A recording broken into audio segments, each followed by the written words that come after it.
My name is Alex. I have a YouTube and Instagram Love Sugar show. So thank you for taking your time for doing this interview. Of course. Nice to meet And you, Alex. oh, same. Today we're going to be diving into a awesome new album that I just listened to a few times, I have to admit. So Mhm. for everyone watching, I want to welcome you to the show. And if you don't mind just introducing yourself and giving us your name for the audience. Of course. I'm Atli Guðlaugsson, full name. I'm the singer for Power Paladin. Awesome. I would not be able to pronounce that, so that's why I'm like, I'll let you Hmm. introduce yourself. Yeah. So, Get some getting used to learning these Icelandic names. oh yeah, for sure. So the first question that I ask anyone is, how's everything going in your world? Not just musically, but also in your personal life as well. Yeah, pretty great. It's right now is what you would call the wolf hour. It's 7 p.m. here in Iceland, which means that we're putting my boys to bed. Uh, which Okay. and obviously while I'm doing this, so I have two boys. They're a year and a half and 4 years old. Uh, so I'm obviously not helping with that. So my wife is graciously handling both of them at once for the moment, so I can do this interview. Awesome. Well, shout out to her because I know having two smaller children is definitely not an easy task. No, absolutely not. Yeah, she's a hero. For Uh, apart sure. from apart from that, yeah, we're just here in what is it? Early March in Iceland. There's actually supposed to be a thunderstorm, I think, tonight here in Iceland, which is a very rare occurrence. Oh, really? It happens maybe once a year, so hopefully we'll get to see and hear some thunder and lightning. That's good or bad depending on if you're trying to sleep or if you're a heavy sleeper or a light sleeper. Nah, I think it's just cozy. So I want to talk about this album. I've listened to it a few times in the meantime, but I know that power metal thrives on like big themes and like really big courses, and it's just kind of going, go through the whole album. How did you put those elements into this album? um, yeah, absolutely. Uh, I think one of the beauties of power metal is that it's such a diverse genre. So even though like a lot of people talk about it being limited to, I don't know, knights and dragons and like LARPing stuff, that's not the case at all. To me, at least, like power metal can range from so many different themes and touch on so many different elements that you really have a lot of freedom to work within that genre. So, well, often a unifying element is maybe that sense of heroism or other themes like that. Um, Mm-hmm. and really, to me, like it's just writing whatever I want to write at the moment, and that always seems to be power metal. So it kind of just gives you like that element of freedom. Yeah, absolutely. Yeah, 100%. And just touches on stuff that I think is cool and fun to do. Mm-hmm. And where do you kind of get like the inspiration from? Is it like from like board games or like LARPing or anything like that, or a show? Yeah, 100%, of course. Like we're all big uh fantasy fans and we, I get really inspired on stuff like that. So everything from video games to wargaming or books or I'm hugely into all of those things, I would say. So that definitely is a driving motivator uh for songwriting. Did any of that make it into this album? Like, what's kind of like the theme that listeners will hear? 100%. Only our first two singles are very like nerd friendly. First one touching on a very obscure uh, section of a knowing web slinging superhero that that people know about. Uh, and our second single was actually written about a game of Warhammer that me and our bassist played, where he Awesome. lost. Wow. So now he's gonna remember that forever because it's in a song, huh? Yep. So I guess he learned not to lose to you because it will go in a song. Yeah, I hadn't learned so far, at least. Maybe there's hope for him though. So the name of the album is called Beyond the Reach of Enchantment. What does enchantment mean to you on this album? Yeah, it's a good question because it's such a what the hell title, like Beyond the Reach of Enchantment. What the hell does that even mean? Uh, but I think it's a cool title, and it kind of like I think with like lyrically, um, I tend not to be too literal, and Mm-hmm. instead trying to maybe evoke a theme within the lyrics and songs. So and kind of like what Dio does, uh, like you can see his stripes, but he's clean. Like it doesn't like it's not stuff you're supposed to take literally. It just evokes a sense of emotion, and that's really the listener decide like how they want to interpret the lyrics in moments. So are you saying like the lyrics are like kind of vague, so it's not telling you what to think about, but you get to basically choose your own adventure? Yeah, we try to do that at least partly, like not be too hard set on telling some specific story. Mm-hmm. Well, with that being said, which song are you most excited for listeners to hear? Because, like I said, I listened to the whole album and it is just going like from the first song to the last song. You're just enjoying the whole thing. Yeah, um, yeah. Like I'm so proud of this album myself, and I think like it's such a cliche, but to us it was a big tell that we've been having a lot of trouble deciding what the singles are going to be. Apart from Sword Vigor, that was a very obvious first single, and that was a song that I uh, was very much looking forward to letting people hear. Uh, Mm-hmm. but apart from that, just the rest of the album, I think I can't wait to hear what people think about Camelot Rock City, for example. Like Mm-hmm. I love that song. Uh, and it's such a quirky song, but it won't be a single, so it'll just be released via the album. So, since they don't get to hear the single, what can they expect when they hear that song? Uh, Camelot Rock City. Yeah. I think hopefully the name says it all. Really, uh, it's a it's a fun take on these medieval themes of like a jousting tournament going on, and just some quirky humor spliced into it. Well, I like I said, I like the whole album, so it's hard for me to even choose like a favorite. So I can't Yeah, wait for people to finally hear it. yeah, it's good to hear. Thank you. So I have to ask, in this album, what did you do differently than the previous one? Did you try anything new or add anything new that wasn't in the last one? I think we were able to build a lot upon the experience of our first album. Like that was our debut. Featured a lot of songs that had even been written before we formed the band, and I was still taking my first steps as a singer. Um, Hmm. so so for this album, uh, we we had a much better idea of what we wanted and what we could do and how we could achieve it, and we're able to tackle it as a whole way more concisely. So, for example, one of the things that we did was that before we had really written any of the songs, we commissioned the artwork because I just wanted something that I could look at while I was thinking of and writing songs to try to unify the album as a whole.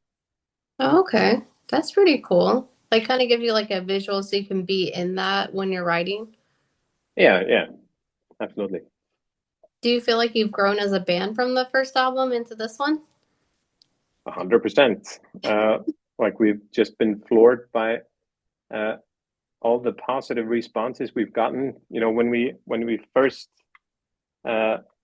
created our first album, I think like we were just a bunch of friends that wanted to write power metal together, and we had no idea if anybody would want to listen to it or whatever, if we would get signed. Like that was not a thing we were really thinking about.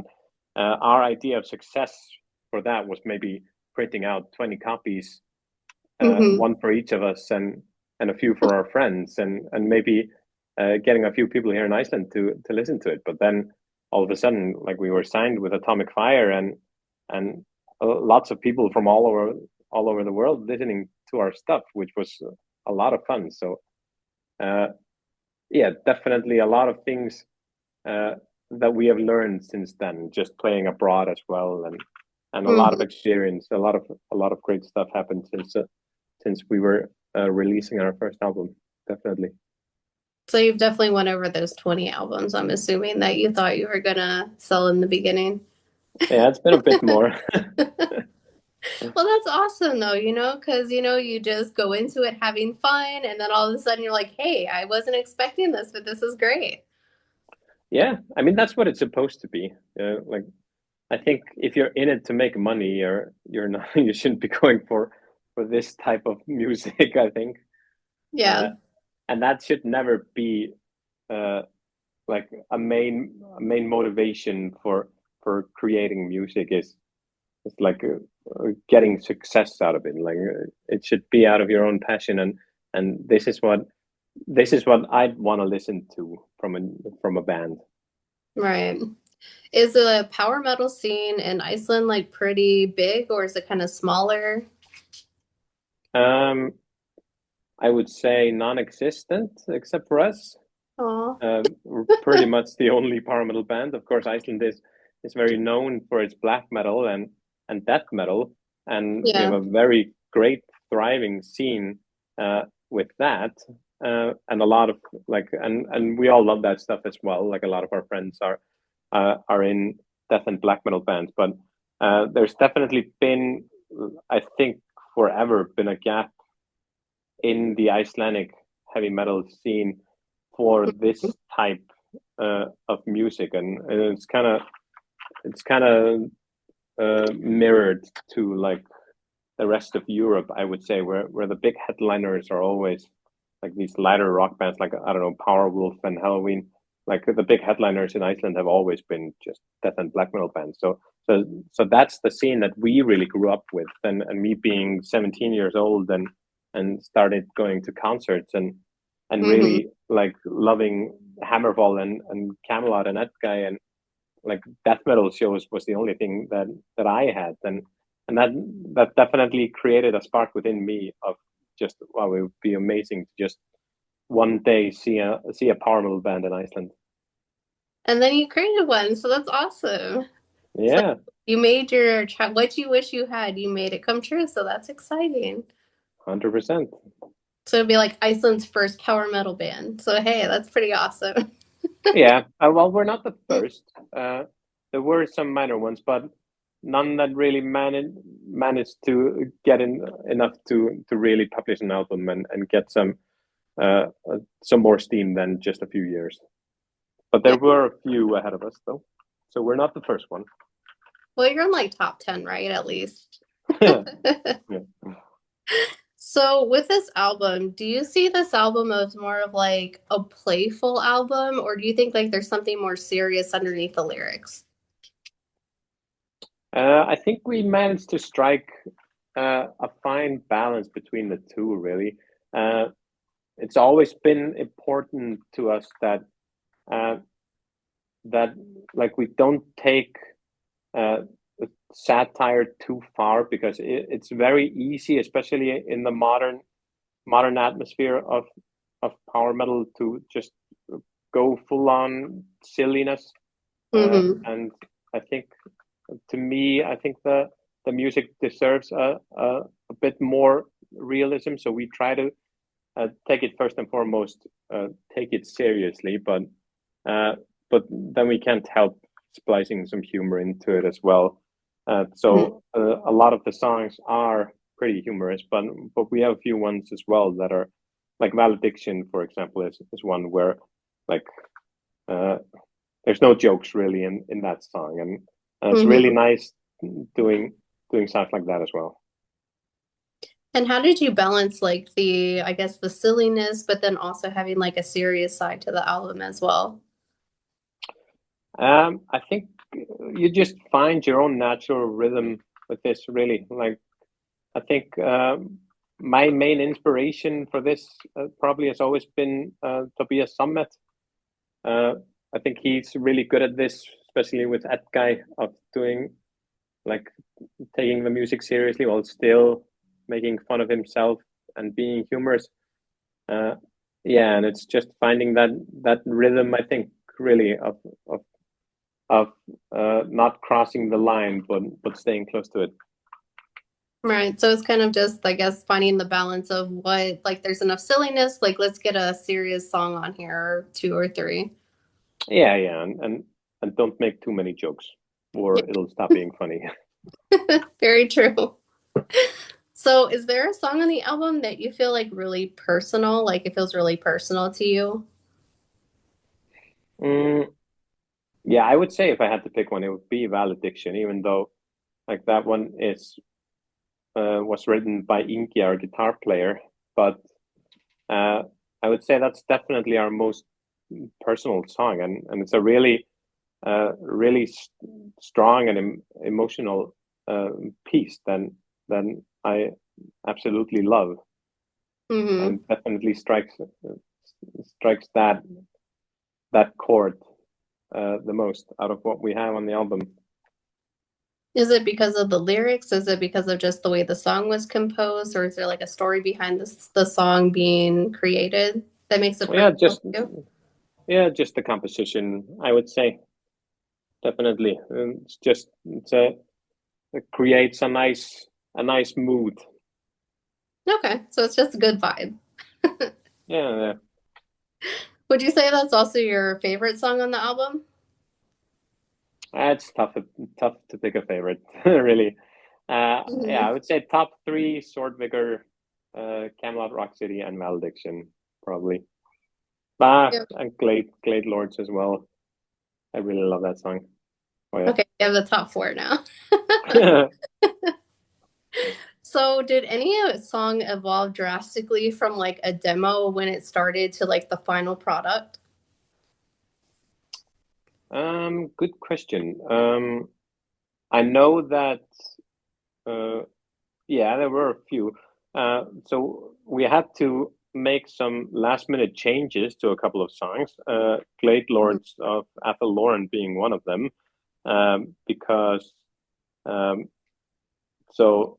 the ending of the chorus in that one is really reminiscent of Bonnie Tyler's "My Heart Will Go On," and that were the original lyrics at the ending of the chorus.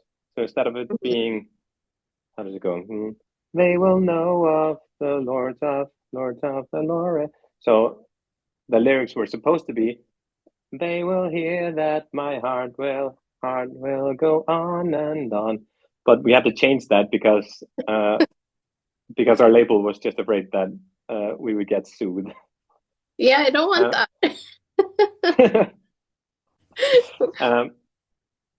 Yeah, and same with, I think, Keeper of the Crimson Dungeon, which is a really, really fun song as well. I think I went through about 10 choruses or something before I finally settled on one. Like, I had given up on that song. I wasn't able to finish it until I finally found a album. So were you just kind of like gonna leave it off of the album, but then it finally all came together? Yeah, and that, I mean, that's just a part of the songwriting process, really. Like, for every single song that makes it on the album, you have 5 ideas at least that you just bail on. And I'm notoriously difficult on Ingi, especially for just censoring stuff that he wants to do. Like, he maybe has an idea that he's very excited about, and sometimes I just tell him straight up, no. Well, shout out to him. I'm sorry, Ingi.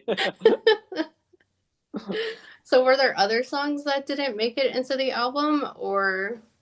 Yeah, we actually there was one very secret track that I'm gonna have to stay silent about now. I think that we have recorded and finished, but didn't make it onto the album simply because there wasn't room for it. Oh, no. But that was another one that had to be censored, and Mhm. for yeah, far bigger reasons. That was basically because we had a Shakira chorus in that Oh song. no. But it sounded great, and we thought we thought it fitted just perfectly. But yeah, label didn't like it all that much, so we wrote a new chorus for it. So it's still cool, but yeah, it'll surface as a bonus track sometime. Yeah, maybe like a hidden release or maybe at a show one day, hopefully. Yeah. So when doing the second album, getting it completed and having, I guess, some challenges, what did it really teach the band about themselves and like who the band is? Um, mm, I don't know, more of the same, I guess. Like I said, like all of us were very good friends and were before we started this band. So it's always been more about the companionship and doing this thing together. Mm-hmm. Uh, uh, and just yeah, I think we were able to strike a better balance of working together this time. Like it can take a while because like being in a band, it's not always easy. Like you're gonna disagree on stuff and Mm-hmm. things like that. But I think we've gotten to a pretty nice spot where we're able uh to work together pretty well. Do you think it's made your friendship like stronger, or do you think it's definitely like challenged you? Yeah, definitely stronger, 100%. Yeah, I mean, at least we still tolerate each other outside of band activities still, so that's a good sign. So you guys are still friends, so that's a good Yeah. way to go. And for the people who haven't been able to hear the album, what theme are they going to see in the album itself? What theme? Mm-hmm. Um, yeah, I think this time we're striking a bit of a, I don't know, more mature, more serene feel than our first one. Like I like the idea of working, uh, doing these albums based on like seasons, and if uh, and you can see that if our first album, Windfire Steel, is summer, then this one is autumn. So it's a Mm-hmm. bit more melancholic, bit more mature. Uh, so we delve a little bit more into like thrash metal and stuff like that, uh, Mm-hmm. while still retaining that sense of heroism. Awesome. So I don't usually go into album cover detail that much, but it sounded like it's really essential to the creation of the album. Did you do the artwork or were you a part of it or how did that kind of go? No, it's commissioned uh, from a dude named James Child. He's from the UK, and I really just found him online, and we got him to do. He did the first album as well, and as well as the single for Craven and Swordvigor. Um, and it's always been that I come to him with an idea of what I want to see. So this setting of like a group of people crowded around a campfire and this, and this, and then he really takes it on and we go back and forth on like what we want to do. Do you think it came out the way that you wanted it to? Because we see like some like night here, someone playing an instrument over here, kind of like a darker Mm-hmm. background. Yeah, 100%. Yeah, yeah, came out great. He's just an amazing artist, and we're really lucky to find him. Yeah. So what was your, I guess, the goal for the background? Like, is this like in a place that you made up, or is this like, they're in a war? Like, what kind of context is behind the album cover? Yeah, not too much thought into it. I think like slowly half building our own lore, uh, Mm-hmm. which is half meaningless fact and half bullshit. But I think that yeah, really like not explaining too much and just leaving it up to the listener is vital, I think, as well. Like you don't have to go too much into the details of everything. So I have to ask, does this guy over here, does he have a name or anything? Or is it just It's it's a woman, but okay, yeah, this no, lady over here. yeah. No, it's just some lady. I always like to ask just in case. Everyone says no, but one day I'm like, someone's gonna say yes and they're gonna tell me all about the background. Yeah, I think that's more like I think Twilight Force, for example, goes into detail in all those things, don't they? Like build up the entire lore and give everyone names and stuff like that. Yeah. Well, one last question here. Is there anything you'd like to say, I guess, to your bandmate friends or anyone who's been with you since the first album or anyone interested in listening to the album when it comes out on the 27th? Um, yeah, it's just well, obviously to everyone who has supported us, we're just extremely grateful and happy uh, and as well, I think it's fitting just to our wives and children. We're so eternally grateful for them to help to support us through all of this and help us uh, be able to go through this silly stuff that we're doing. We couldn't do it without them. Well, awesome. Definitely shout out to wives because they do a lot of work. For anyone who's interested in listening to the album, it does come out on the 27th. It's called Beyond the Reach of Enchantment. I make it super easy for everyone. The links are all going to be down below, so you can click on it, pre-order it, or listen to it if the album's already out.